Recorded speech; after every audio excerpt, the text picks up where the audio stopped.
Halo teman-teman, apa kabarnya? Salam jumpa lagi dengan saya, Paul Heruwibowo, di Ensiklo Budaya. Pada hari ini, saya akan menjelaskan sebuah konsep. Konsep itu adalah kritik ideologi. Maka, dalam materi kali ini, judul yang saya berikan adalah kritik ideologi, apa, mengapa, dan bagaimana. Mari kita simak bersama-sama. Abad ke-21 adalah abad bahasa dan semiotika, ilmu mengenai tanda yang berasal dari ilmu bahasa, sebagaimana diperkenalkan oleh Ferdinand de Saussure. Bahasa dan semiotika memiliki peranan penting dalam pembentukan konsep kebudayaan modern, termasuk dalam kritik ideologi. Jika kita berbicara mengenai kritik, maka ada beberapa hal yang harus kita cermati. Kritik tidak dapat disamakan dengan kecaman, tetapi harus dipahami sebagai bentuk pengetahuan tertentu. Kritik membedakan mana yang baik dan mana yang buruk, mana yang indah dan mana yang jelek. Kritik juga berkaitan dengan pengetahuan untuk menjadi dewasa. Salah satunya adalah mampu mengatasi bentuk-bentuk dogmatis yang kerap dipercaya secara buta melalui pemahaman yang kritis. Ideologi diperkenalkan oleh Descartes de Tracy, seorang filsuf Prancis, sebagai ilmu tentang ide-ide pada masa revolusi Prancis. Namun, pemahaman mengenai ideologi selalu berkembang dari abad ke abad. Clifford Geertz, antropolog dari Amerika misalnya, memahami ideologi secara deskriptif sebagai kesadaran kolektif yang terdapat di dalam sistem kebudayaan. Karl Marx, seorang filsuf dari Jerman, memandang ideologi secara peyoratif. Menurutnya, ideologi merupakan suatu sistem nilai, ajaran, dan paham yang tampaknya benar dan membenarkan praktik-praktik, tetapi sesungguhnya justru menyembunyikan kepentingan tertentu. Karena itu, Marx menegaskan bahwa ideologi dapat membawa orang kepada false consciousness, kesadaran palsu. Pada abad 20, misalnya, Roger Atwell, seorang peneliti politik kontemporer, menyatakan bahwa ideologi itu bersifat netral. Semua filsafat sosial seperti yang disampaikan Karl Marx dan para filsuf lainnya pun sebenarnya merupakan ideologi. Dalam sejarah pemikiran Barat, Paul Ricoeur, seorang filsuf dari Prancis, menyatakan bahwa ada 3 tokoh yang dapat disebut guru-guru kecurigaan, masters of suspicion, yaitu Karl Marx, Friedrich Nietzsche, dan Sigmund Freud. Mari kita lihat satu persatu pemikiran mereka. Karl Marx. Marx curiga pada struktur masyarakat kapitalis. Ia curiga pada ekonomi. Friedrich Nietzsche. Nietzsche curiga pada moralitas mengenai baik dan buruk. Kata baik berasal dari kata Latin, bonum. Kata itu bukan berasal dari wahyu, tetapi berkaitan erat dengan kebaikan fisik atau kekuatan ras kulit putih. Di balik moralitas itu, ternyata ada dendam yang tersembunyi secara historis, sehingga masuk ke dalam ketaksadaran manusia. Sigmund Freud. Freud curiga pada perilaku kita. Menurutnya, menulis atau melukis sebenarnya hanya merupakan sublimasi dari gairah seksualitas. Konsep mengenai kritik ideologi ini mengalami perkembangan penafsiran yang berbeda-beda sepanjang zaman. Berikut ini disampaikan lini masa pemikiran mengenai kritik ideologi. Yang pertama dari Francis Bacon.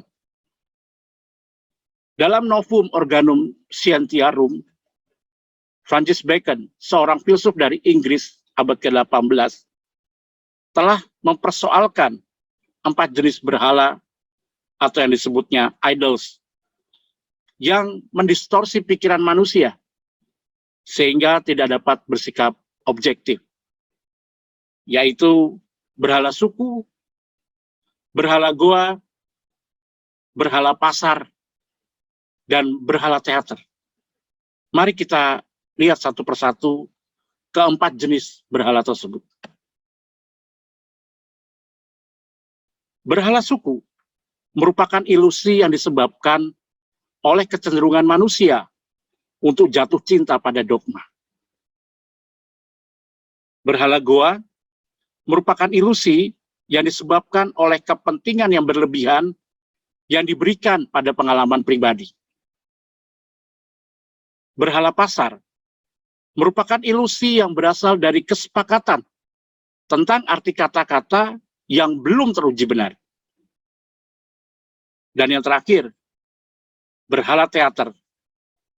Berhala teater merupakan ilusi yang berasal dari para filsuf yang menciptakan dunia palsu dan fiktif. Yang kedua, Ludwig Feuerbach. Feuerbach memperkenalkan kritik agama, yang juga termasuk dalam kritik ideologi. Menurutnya, Tuhan yang ditampilkan dalam agama Kristen hanya merupakan proyeksi manusia. Pendapat ini ingin menunjukkan bahwa dengan dalih-dalih agama, suatu sistem kekuasaan dapat membenarkan dirinya. Yang ketiga, Karl Marx. Marx mengamati bahwa buruh diberikan kebebasan untuk tidak bekerja. Namun, hal itu bukan berarti bahwa buruh memiliki kebebasan dalam dirinya sendiri. Mereka tetap dianggap sebagai pekerja di sebuah industri yang didirikan oleh kapitalisme. Seolah-olah di luar industri tidak ada keselamatan. Yang keempat, George Lukács. Lukács memperkenalkan konsep reifikasi atau pembendaan. Hal demikian terlihat ketika buruh diberi tugas untuk memasang sekrup. Tetapi mereka difragmentasi sehingga mereka tidak saling mengenal satu sama lain. Deskripsi pekerjaan diatur sedemikian rupa sehingga buruh beranggapan bahwa memasang sekrup adalah target satu-satunya yang harus dikerjakan. Kontrol terhadap buruh dan pekerjaannya sangat jelas dan ketat, sehingga buruh mengalami depersonalisasi. Dalam hal ini, buruh menjadi serupa dengan benda. Yang kelima, Antonio Gramsci. Gramsci mempertanyakan, mengapa buruh tidak dapat melakukan pembaruan? Jawabannya adalah karena ada hegemoni yang ditetapkan rezim sebagai cara berpikir dominan yang mengatur dan merepresi kesadaran buruh. Persoalan mengenai hegemoni ini juga dapat ditemukan dalam kebudayaan. Musik klasik misalnya, masih dianggap sebagai representasi dari masyarakat kelas atas. Celakanya, hegemoni seperti ini terus-menerus dilanggengkan di dalam masyarakat.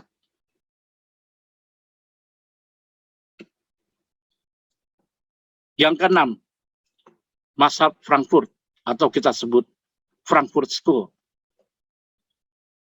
Mazhab Frankfurt secara kritis memandang bahwa dalam masyarakat modern, ilmu pengetahuan menjadi normatif, sehingga segala sesuatu dianggap benar setelah lolos dari pengujian pengetahuan. Kondisi seperti ini menghadirkan saintisme atau sains yang percaya pada dirinya sendiri. Lalu, apa yang dimaksud dengan kritik ideologi?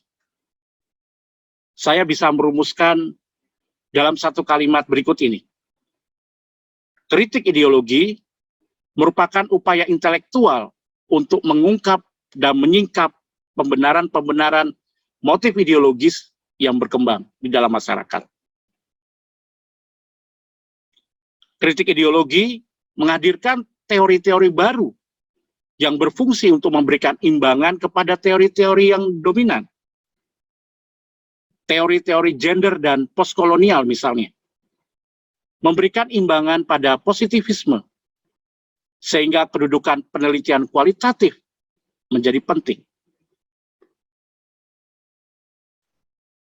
Secara historis, dari manakah kritik ideologi ini berasal?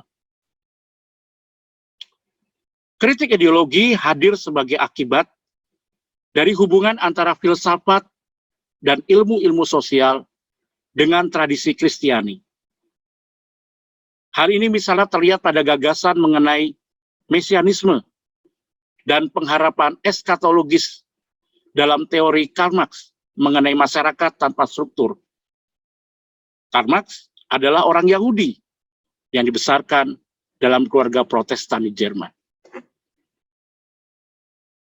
Filsafat, teologi, dan budaya Barat tidak dapat dilepaskan dari pengaruh budaya Yahudi.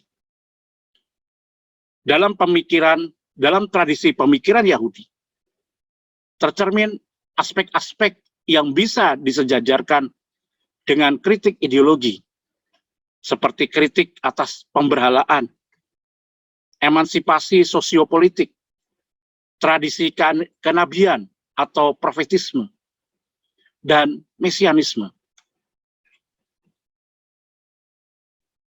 Mengenai kritik atas pemberhalaan, terlihat pada gagasan tentang monoteisme Yahudi yang menjadi bentuk kritik tajam terhadap kebiasaan memuja berhala sebagai sumber keselamatan. Mengenai emansipasi sosiopolitis, terlihat pada berbagai kisah dalam Alkitab yang menyatakan bagaimana bangsa Yahudi dididik oleh Yahweh untuk tidak terperangkap pada kesadaran palsu, tetapi mengikuti jalan Tuhan sebagai kebenaran utama. Kritik ideologi konteks dewasa ini. Menurut Charles Taylor, ada perubahan yang terjadi dalam masyarakat dunia, yaitu dari masyarakat yang memiliki kepekaan, poros self, menuju masyarakat yang tidak memiliki kepekaan, atau buffered self. Perubahan ini disebabkan oleh sekularisasi. Posisi sekularisasi ini sebenarnya cukup dilematis.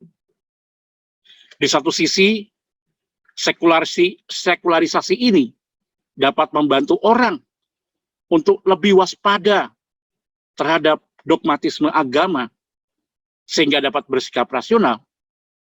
Namun di sisi lain, sekularisme sebagai ideologi dominan perlu dikritisi dan diawasi pula.